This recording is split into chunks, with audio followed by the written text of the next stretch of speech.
your sky, 'cause your sky full of stars.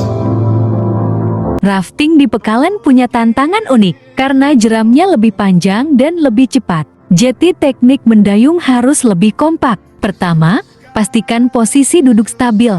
Kaki menekan bagian dalam perahu supaya nggak mudah terpental saat melewati jeram yang lebih deras. Cara mendayungnya, masukkan dayung ke air lalu tarik ke belakang dengan tenaga yang terkontrol. Tapi di Pekalan, kekompakan itu jauh lebih penting karena jeramnya berturut-turut. Kalau instruktur bilang maju kuat, semua harus mendayung lebih cepat dan serempak. Kalau stop, segera angkat dayung dari air biar perahu tetap seimbang.